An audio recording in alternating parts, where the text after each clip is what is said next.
Okay, let's see how this would go. Just have it set to the Yeti. Yeti's here. The Yeti could totally be, whoops.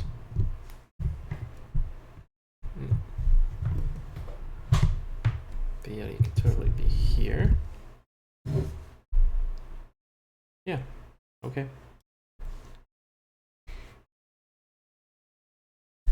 So then I can do this and talk about what we're going to work on. What am I doing right now? I am refactoring everywhere in the main phase of the compiler that we have a name and a type ID together. I'm putting those all in a pool so that I don't allocate everywhere that I have to do that.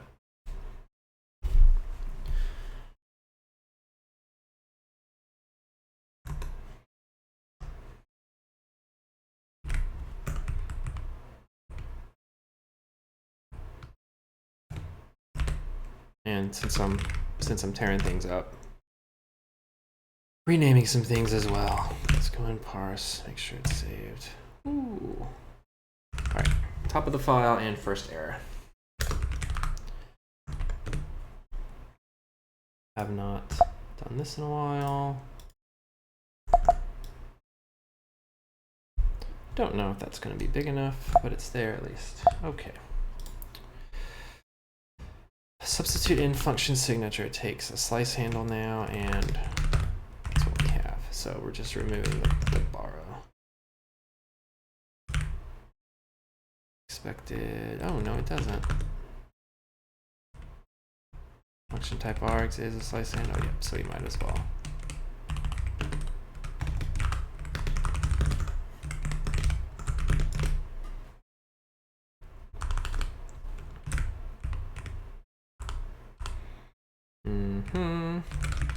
This is the worst part about this.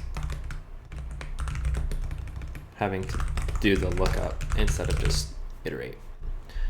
It's pretty unergonomic, but the performance win to never allocate is just insane. A bump allocator would work too, but yeah. It's really hard to do in Rust and wire up all the lifetimes, especially in a thing that's already 14,000 lines long. Okay, so this is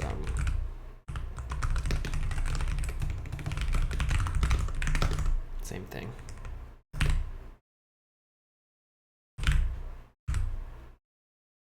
Back from type arguments. When all you want is a slice. Oh, see, so here we go, like that. Boom, like we just deleted an allocation. It happens every time we specialize a function, and we specialize functions a lot. I'm gonna go get my coffee. Coffee's brewing.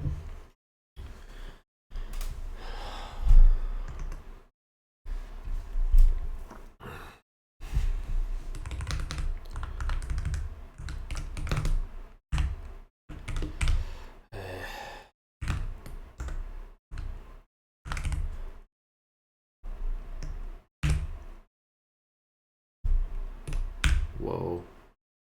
The fact that this file is at 2 errors after all this time is crazy. Here's another nice thing. So this type, this is a call. This is my main, like, it's not called function call because it could be calling a lambda or a function pointer. I guess it's always a function, but it's called call, and it has arguments. And the arguments, I've actually inlined now into a small vec, and you can hold 8. So if every call with less than 8 arguments, all of the arguments live inline on the struct, so there's no separate allocation, so it's really good. But it makes the struct quite a bit bigger, which makes our entire expression struct quite a bit bigger. So this is kind of a hack.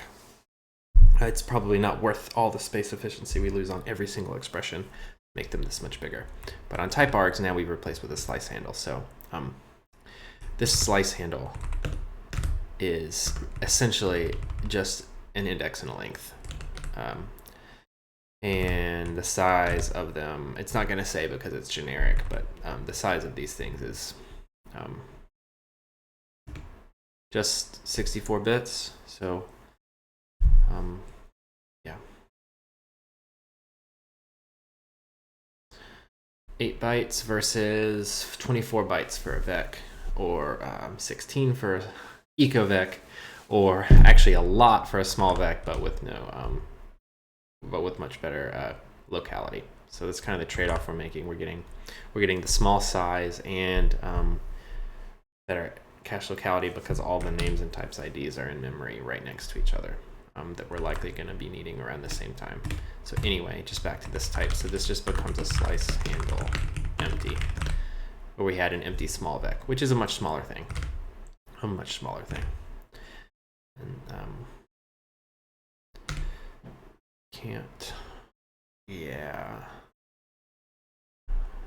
So original function and the type params are here, and we're currently iterating over them.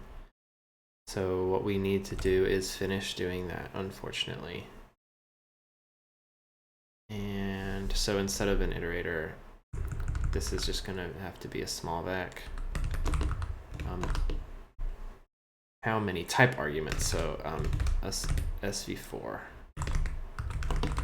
So this is just an alias for a small vec that'll hold up to 4 elements in line. So if we're at 4 or less, this won't heap allocate. This will just make enough stack space for the 4, and then if it spills, it spills. And then when we profile, if we see things are spilling a lot, then we'd go to 8. But most types take 4 or fewer types. Or most functions. Yeah, there's a function. Most functions take 4 or fewer types, I hope. So optimizing for the 99% of calls case rate.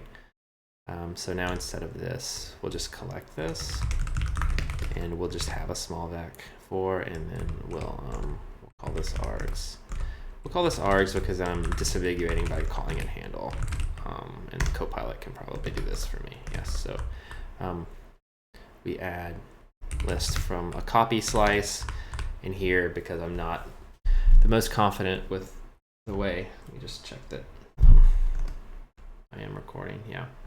Since I'm not the most confident in how Rust's specializations work, I want to make sure that this calls the fast version. So I have one explicitly where T implements copy, and that's really important because if we have a slice on our stack and we know every type is copy, and then when we call this and go to put it in the pool, we're just doing one mem copy of all of these name and type structs straight into our pool.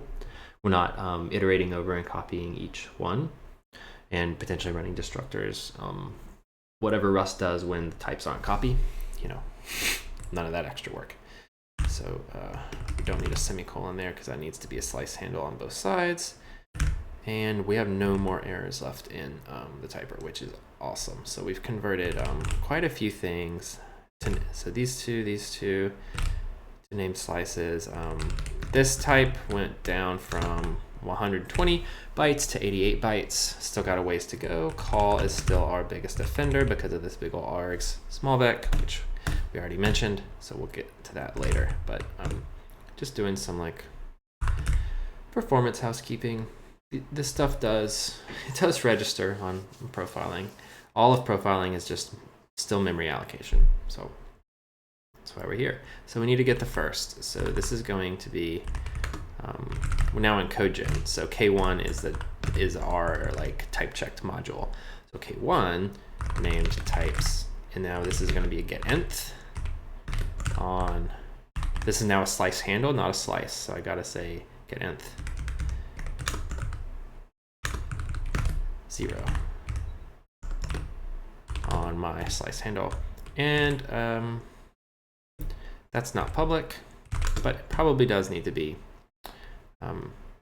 unless I want to paper over and provide. No, we're not trying to abstract it anyway. So that's going to be fixed now, and get nth first is going to be so common that let's get first. Let's put it below get nth actually, and we'll say ref self. And you can do the rest. Option ref t. Yeah, it does need to be an option.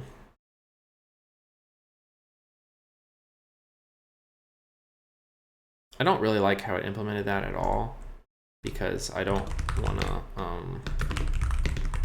reinvent all that logic.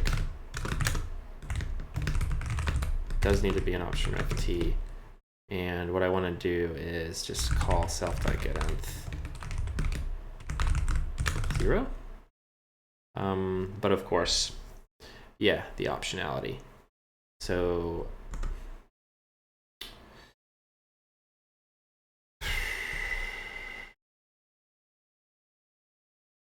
maybe it's not worth it. It's just a lot of, you do get nth optional, obviously, and then unwrap it and get nth.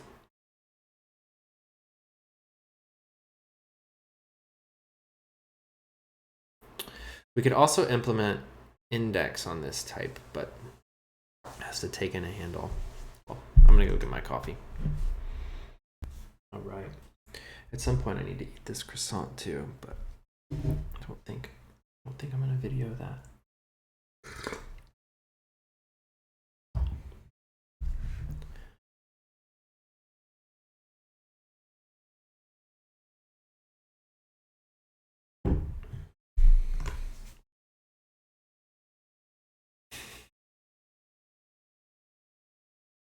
Okay, where were we? We were spending too much time implementing a get first. This is fine.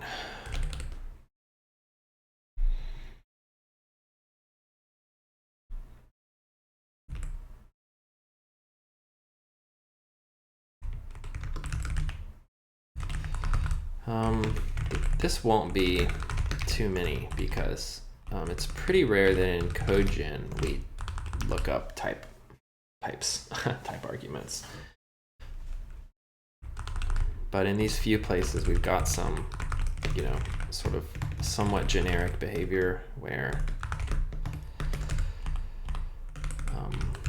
type information is still present. These are all, now that I have a static value system, so I can have values come out of the type checking phase, and these can come when you make a constant, this is what you get, and also when you run code statically. The result is a static value. I could actually make static values for things like type name, type ID.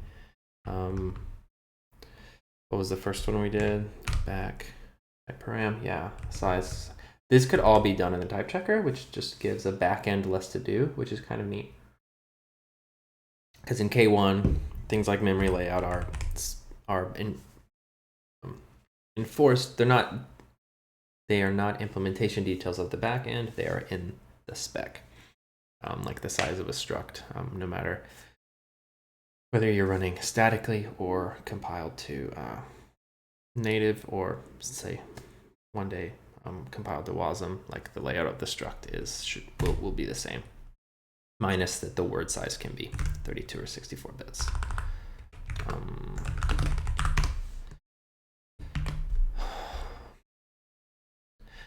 I mean, I do use Copilot for little things like that, but it's honestly not worth it because the number of times that you get a small mistake, you have to go back. It just makes me a little bit nervous every time. All right, I just need to save this file. I think this is a rename. Simple name type is gone. It's kind of crazy. I'm not sure why this didn't get the memo on the refactor, but I can easily go simple name type to name and type.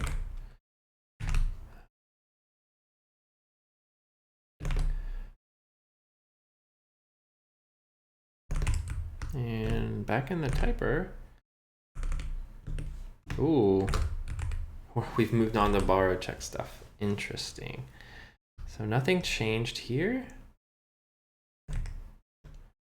Solved self.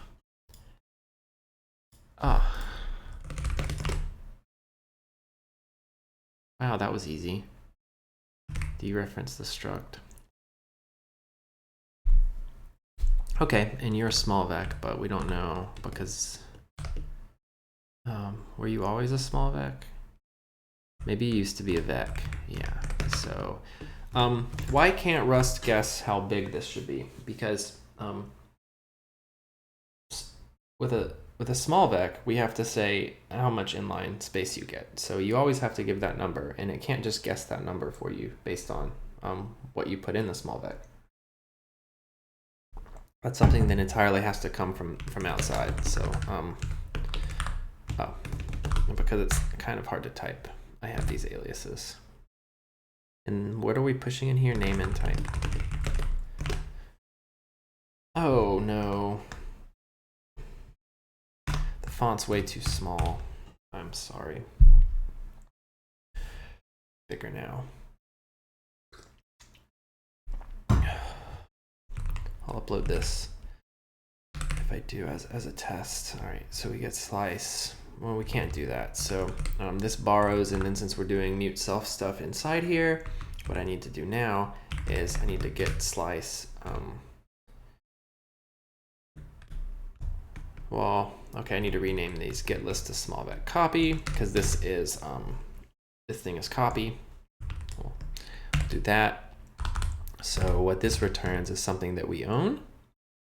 It returns a small vec, so we can then do mute self stuff.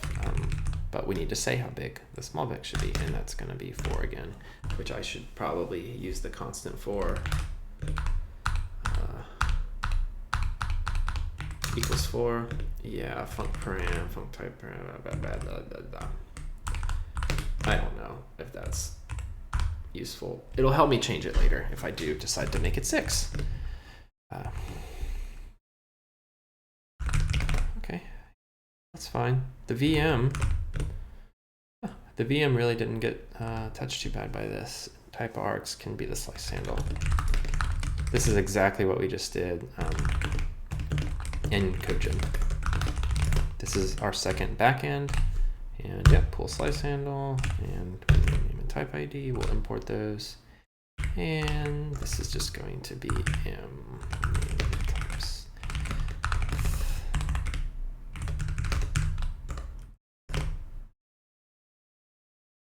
That was the first two. Cool. And can you guess for me?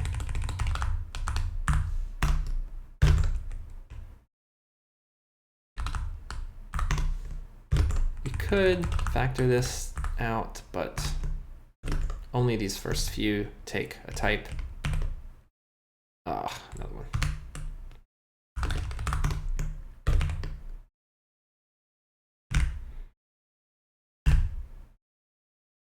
And we don't have to clone this before we pass it in. See, we were cloning this thing.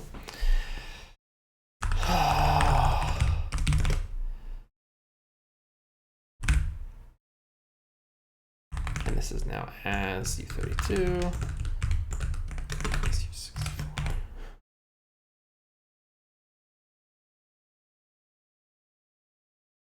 And will it blend? Let's just, well, cargo check I know is going to pass. We'll just cargo test first. I changed scope ID, so I think that's going to be a problem. I changed span ID. Moved spans to a pool. Did I? Yeah, I did. So if something breaks, that is most likely to be it. So let's go for the big one.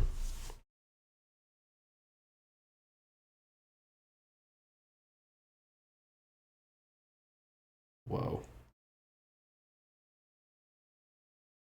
I think we're infinite looping somewhere.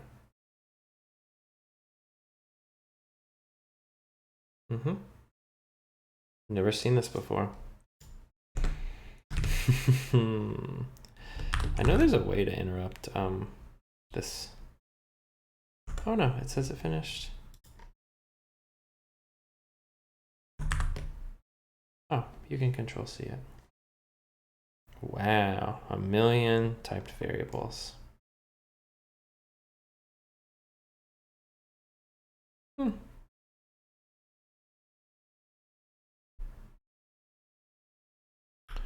What could I have done here?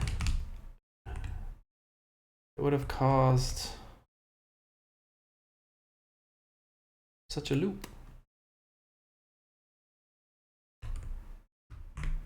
I think the best way to figure out what's going on here, I'm gonna not use this compile mode shell because it can be really slow.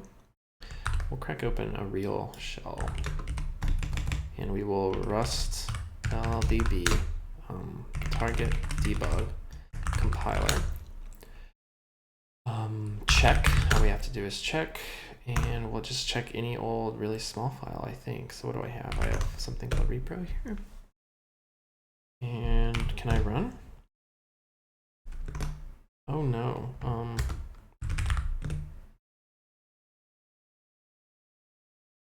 So we have to quit keycaster.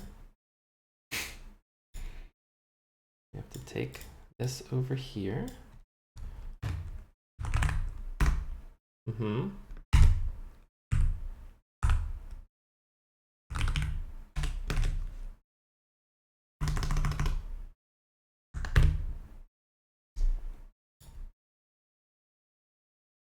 And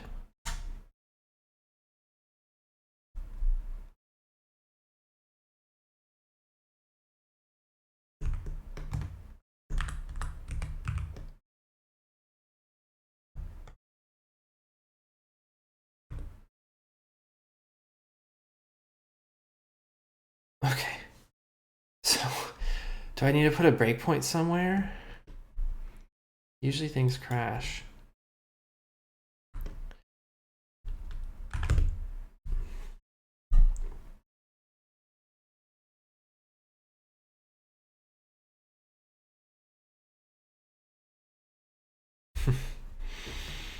All right, where can I break?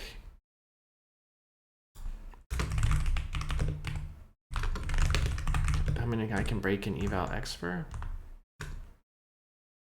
I don't think this is gonna work.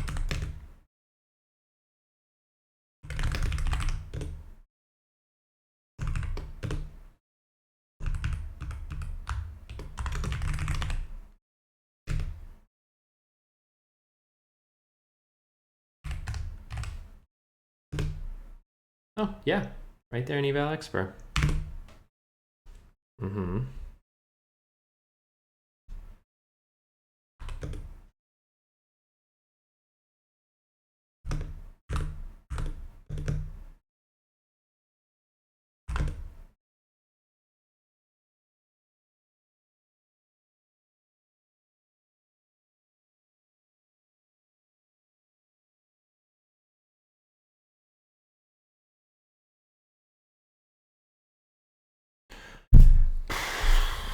Even print. Stuff's all useless. Oh my gosh. So if we just like run a lot of expressions, can I get far enough that I don't think we really can.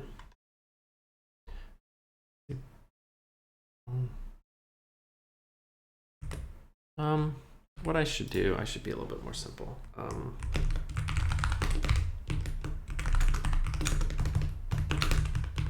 Hey, I tried to use the real debugger. I'm just not very good at it.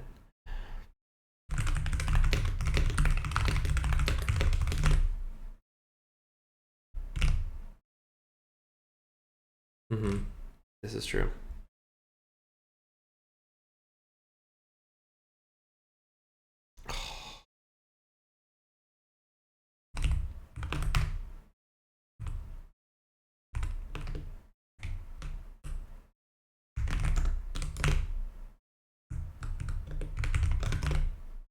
Fine, we'll just do the print the AST. Just want to know what in the world we're doing.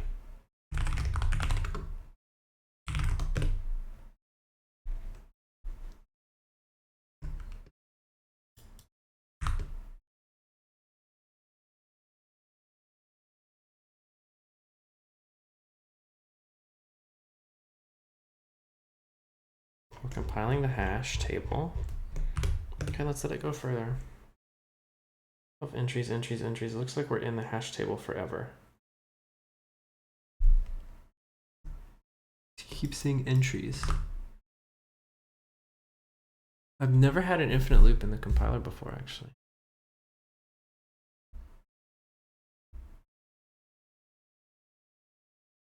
Stuff.size, var entries, entry ref. So interesting. So the file we're compiling is this. Oh, we can do this now. Be fun to fix. Oh man, what is the issue here?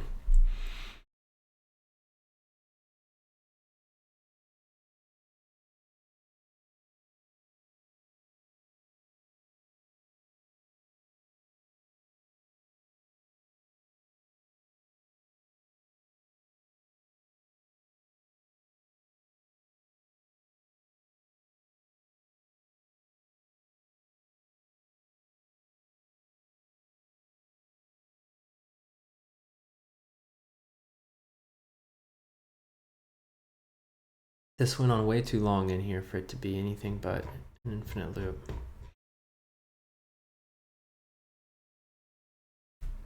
I just can't understand.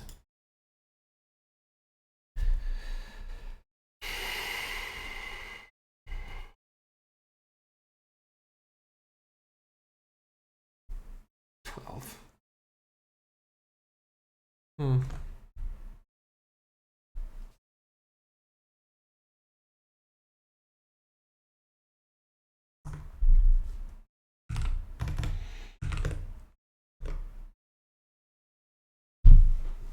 We're not in Codegen. We're not in the parser.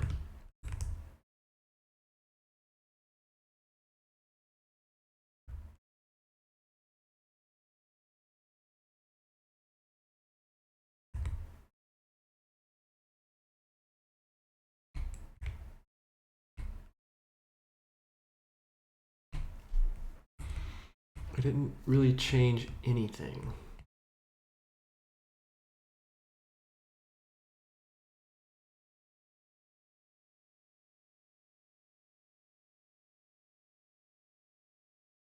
We're calling eval expr. We know we're in a loop that calls eval expr.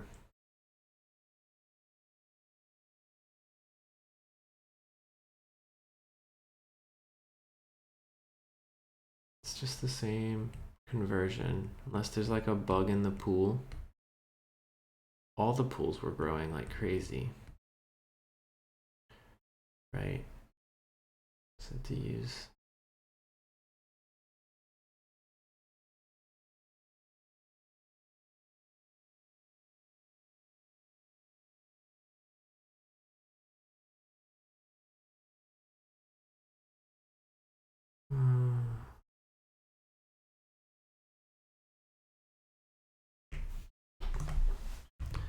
Let's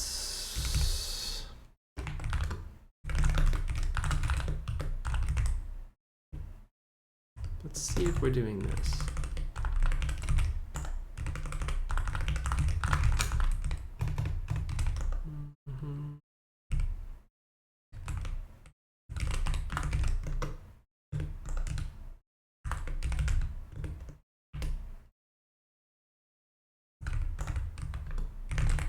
Say false because we know it doesn't have a block. Let that go.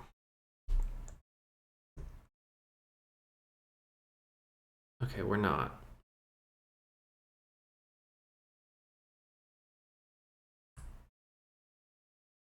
All right. We're in specialized function body.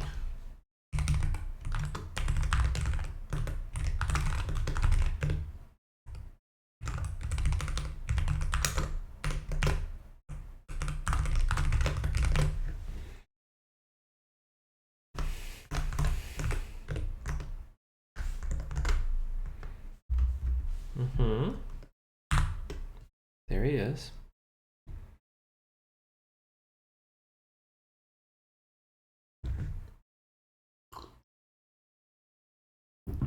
We're in a loop of specialized function body. Maybe because something's not equal that used to be equal. So we don't think we have a specialization yet.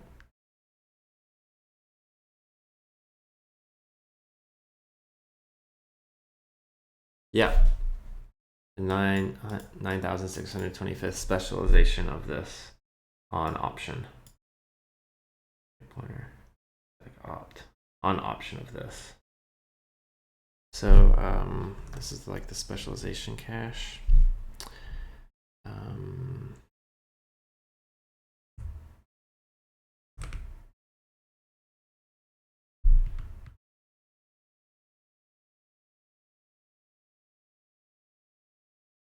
I think.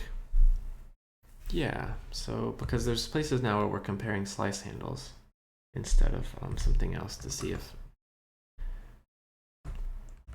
So this would be get specialized function for call.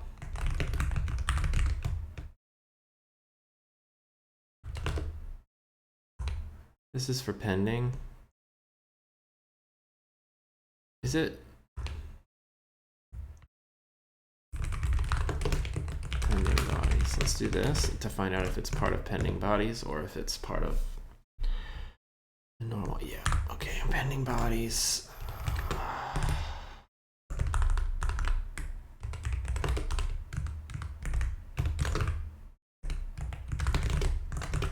We gotta find out how many there are.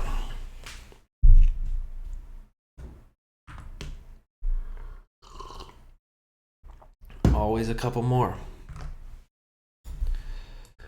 Well, this is a place that we loop, so this makes sense. And we do clone this every loop. That's terrible. I mean, it's just a vec of function ID, but we can definitely do better because this is now here. Let my functions.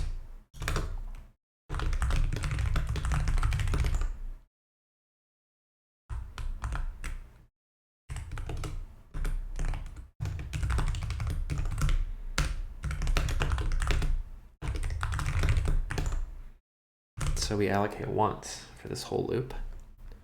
And we're going to do my functions. Yes, refactoring something to perform better while it's in a bug state and it's a loop.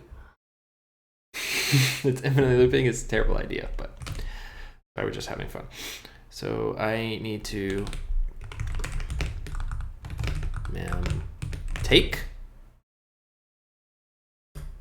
Oh, right. So I do need to, yeah, because I'm clearing it. So this is actually perfect. I want to take it. And then, but what I don't necessarily want to do is replace it with one with no capacity. I want to have two allocations at all times.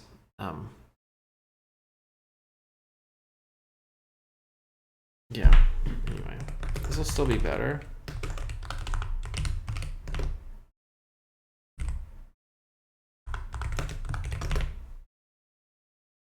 So now,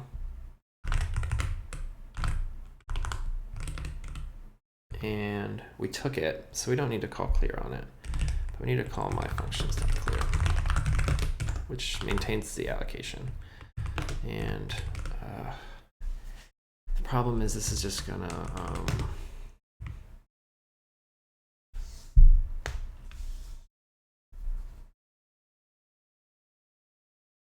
replace it with the default, and then as I start running these, it's gonna need to allocate another one. But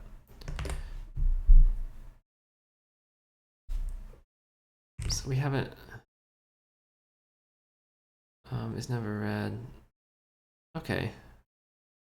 Yeah, I just want to preserve the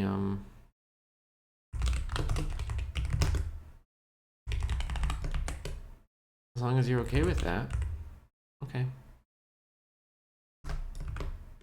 Maybe I should undo that. Okay. We're getting the same behavior, so I think it's okay. We undo that refactor because it's not actually avoiding the allocation I wanted. I need two buffers in order to do that.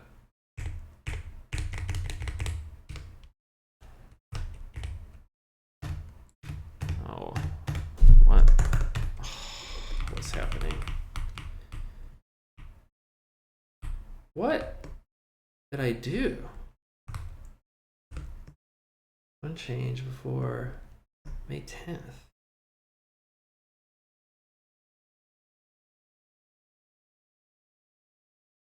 Did I press something to go? Yeah, to the very beginning of my undo tree. Geez, what action was that? Never press that again. Terrifying. Never done that in my life. So now we just undo to here. Yeah. And we know that this is the one. And every time we run this, we are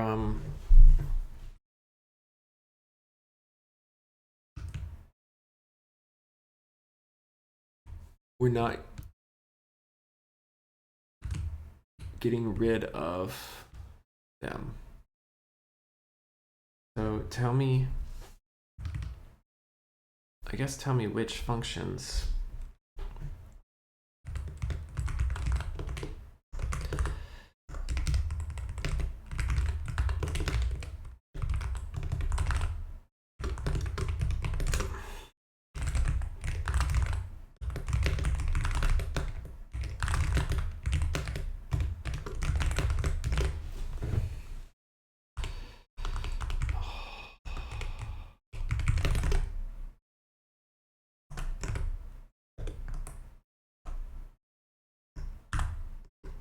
Oh, it's 12.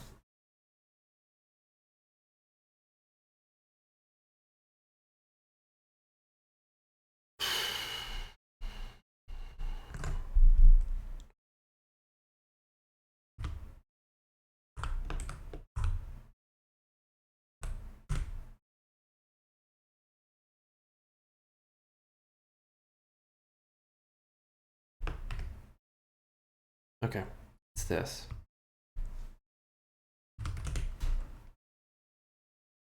We should find a lot of these.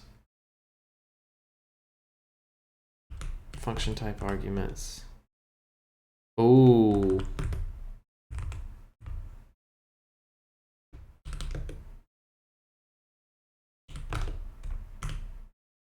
I mean, that should be correct. But we have something going on with comparing these handles to each other. Yep. For each existing specialization,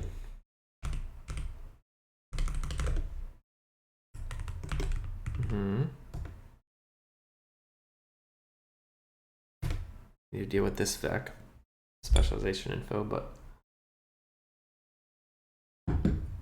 one annoying breaking memory optimization driven change at a time.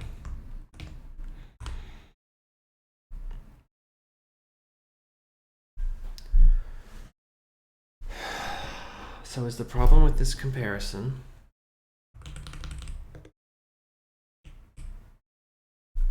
what I was doing is comparing two vecs.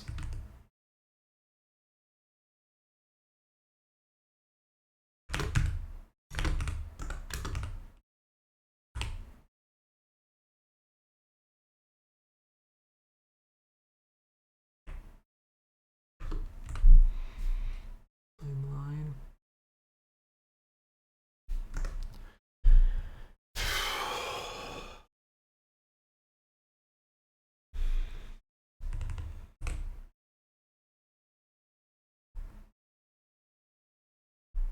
This is going to be brutal.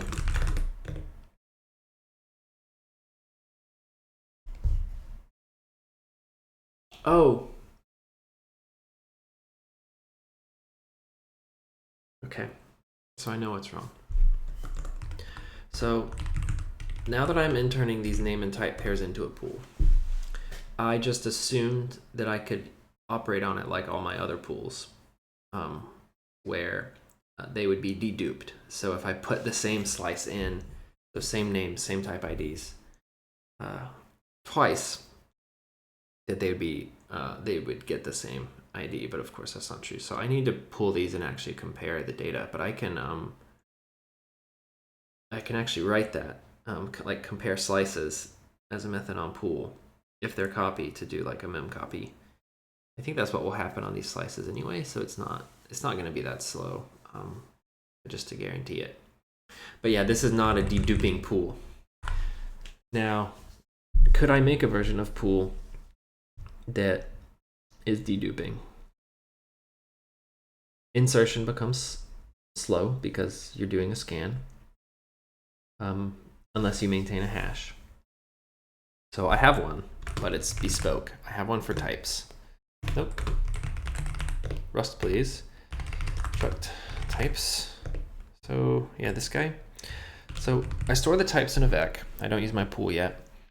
I have a array of structs type of thing here, actually. I do use pools for the things you can associate with a type. I have some hash maps, but this is really the these are the core type pool. AOS style info associated with each type ID.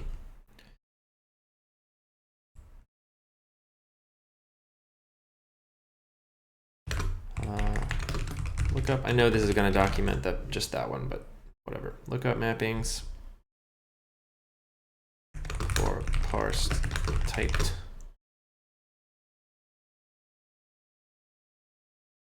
IDs. Okay.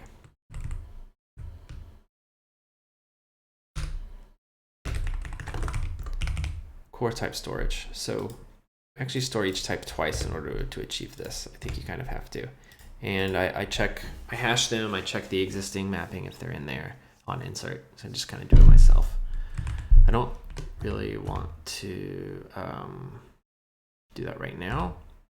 So it actually means I don't really want there to be an eq instance on slice handle.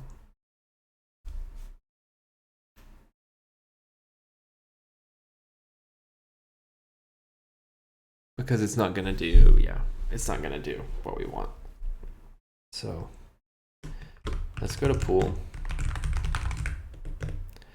And let's not implement partial eq and eq. But like the empty slice is the empty slice, and okay. So let's just do this and then see where all do I use this, and how many of them are good? I know there's some test code that does, but I could just do is empty. Yeah, I mean, these were bugs, and oh, sorry, I'm skipping through the wrong list. Yeah, those were bugs, and that's a bug. So yeah, great. Removing the thing took me to 3 bugs, so we will remove it. And this is going to be, I do want to do this on pool though. Get slice down by maybe, get in. Slices equal.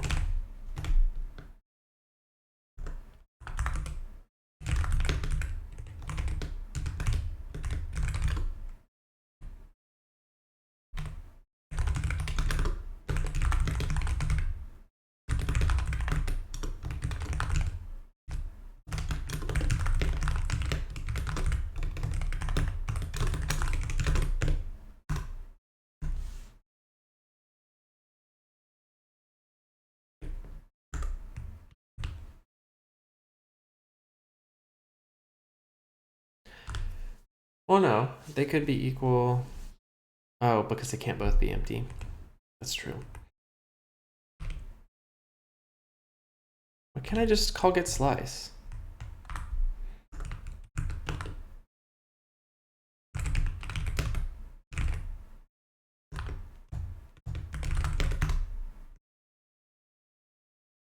No. I want to do the copy one.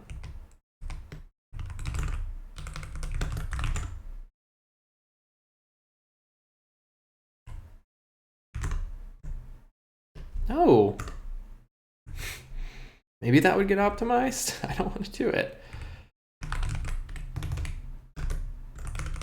This is a slice.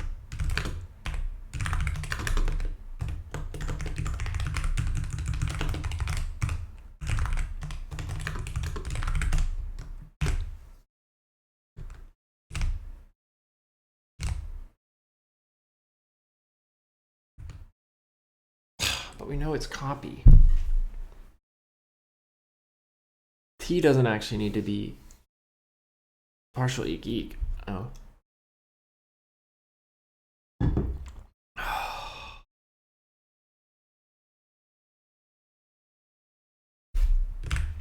So Rust is saying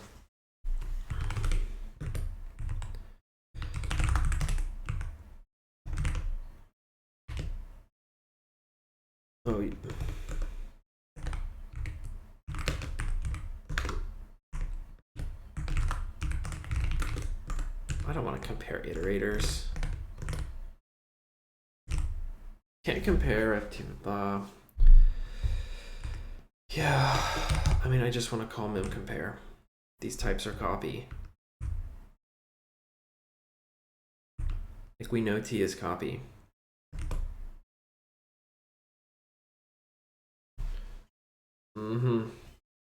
Well, I may call it here on the recording. This looks like probably the only. All right, you know what? I'm gonna do it.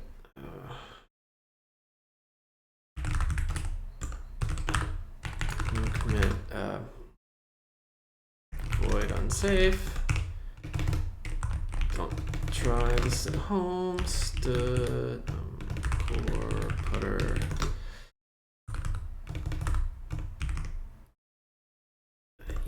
Is this no?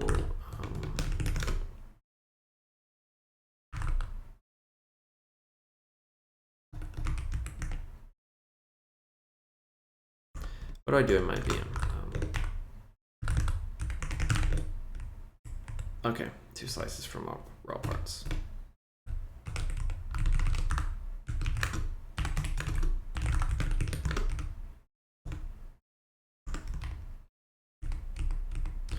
What? No, I do, and then I actually just compare slices. See, because it.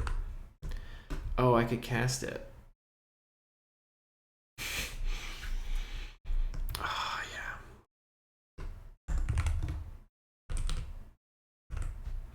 Because then I need to read the right number of bytes.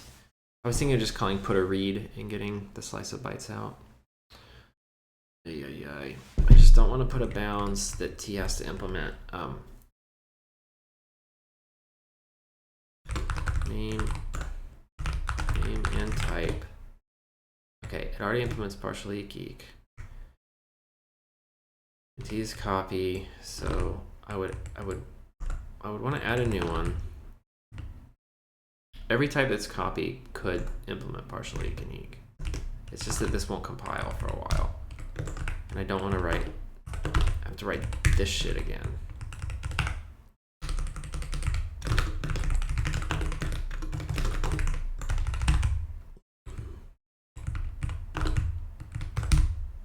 Just this one, slice is equal.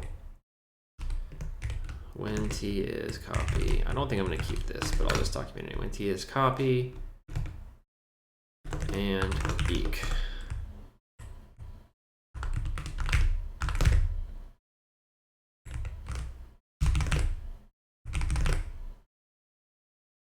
And the thing is, like, I'm not even guaranteed that that's going to compare the bytes, right? Like in a debug build, who knows if it just iterates.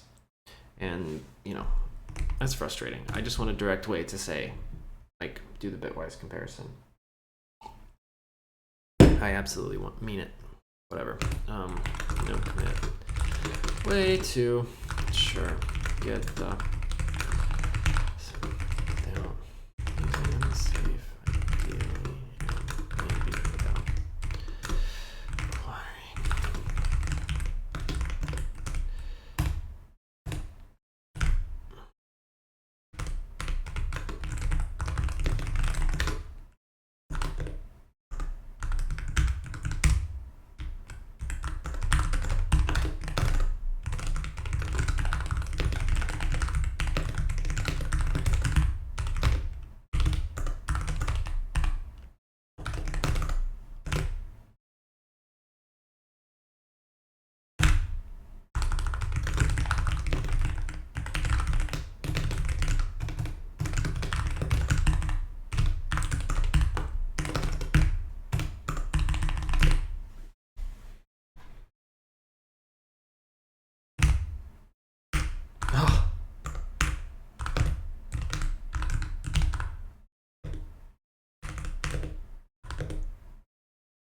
Yeah, I mean, I guess I don't mind putting partial eq on all my types, but okay. Like we just discussed the perils of this thing being eq, so I don't really want to put eq on this, although I would want to be able to bit for bit copy, right? Because copy says that you can just copy the bits to get a copy of this type. And that's kind of what eq says, but it doesn't at all. Really, eq says, here's how you know if these are the same value. And there's a lot of types where I want them to be copy, but I don't necessarily want to be able to use equals equals on them and, you know, have a surprising result like we were doing here, where it's different slice handles, but I mean, you know, do they point to the same data? So here's a vec. Every time I see a vec getting allocated, now it's not that bad because it's not dropped. This specialized functions ends up in the thing. So it's really when you like end up dropping 17,000 things every time you compile an expression that things get really, really, really slow. Okay. I don't even know what repro is. We'll find out what's in repro right now. Whatever it is, it's not reproducing a bug anymore. Oh yeah, my static buffer thing. It's wrong. Function name main is taken. Yeah, it says that all the time. All right. Now let's do this. I'm trying to work within NeoVim with this compile command thing to run commands instead of alt tabbing between two shells. But this plugin is great, except that it's really slow. Okay, found no commit messages. So that means everything passed, actually. And then we need to clean up a little bit of oureprintlns. Oh yeah, I do want a no commit. No commit. Void allocating every loop. It's probably really minor, but it all adds up. Existing, you're a debug, and see you see how long that took?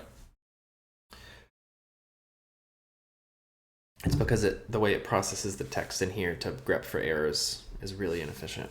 Okay, so looks like we removed, okay, spans resized. So I just converted this. We don't want this resizing ever. Spans resized to 32678. So what?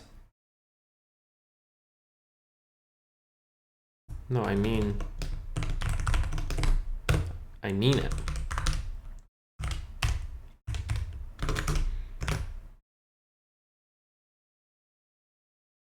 So we'll just start off with enough room for that many spans. And that should probably be even bigger. Did it grow? Nope. So that means we never have to reallocate that pool, which is nice. I need to switch these to like virtual allocations. But for now, I just warn when they resize. Problem is that's specific to the program I'm compiling. Obviously, a different program might have more spans in it. So you can't really tune it forever. You need a virtual allocation. It's like gigs and gigs.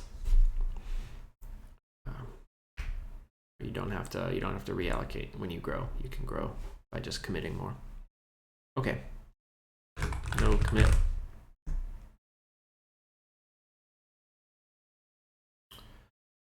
Find a way to ensure, yeah, and I did that, and then I had some, yeah, I do want to do that. It's not really a no commit, but I do want to do it next, and then I want to use the name builder, and then, okay, so these are all just little optimizations, not too bad. I'm happy enough, cargo profiling.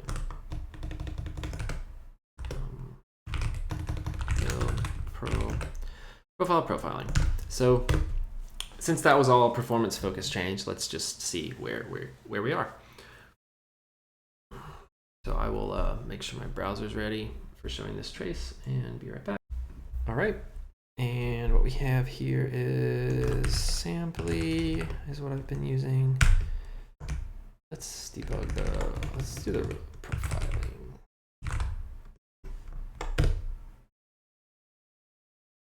I should probably remove these prints.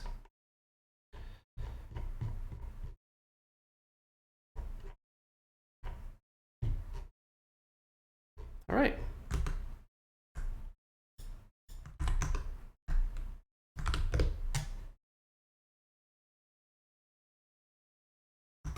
Well, let's just, what was our damage?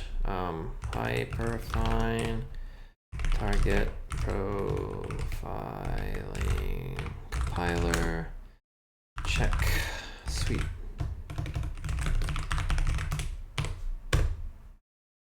Okay, 37 milliseconds to compile the whole test, compile and run the whole test suite. Well, to run it statically. That's pretty good. Where are we spending all our time? Whoa. We are spending all our time in the VM. Makes sense. So I'm not even going to be able to see. Here's type checking. One sample. Okay, now 5 samples on, evaluating any bodies, basically, in the whole program. And then even this goes into a lot of VM. Word size bits, spending a lot of time in word size bits. Really? Weird.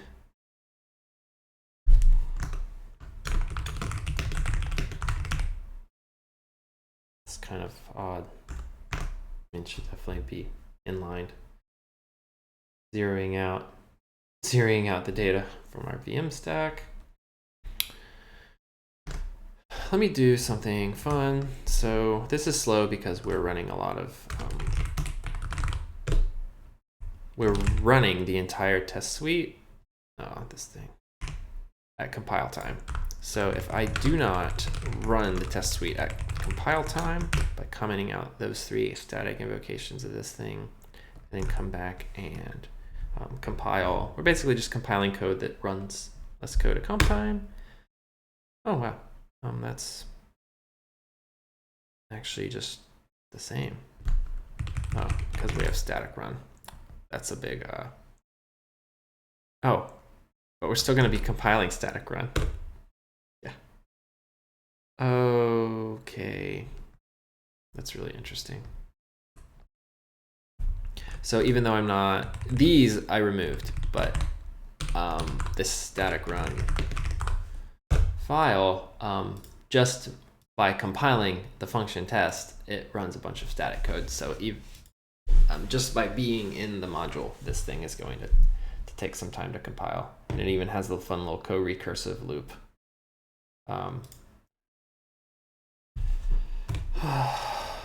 Yeah, so it's tough for me to get a handle on how the performance is looking without just, only seeing VM. Obviously, we need to move to a bytecode.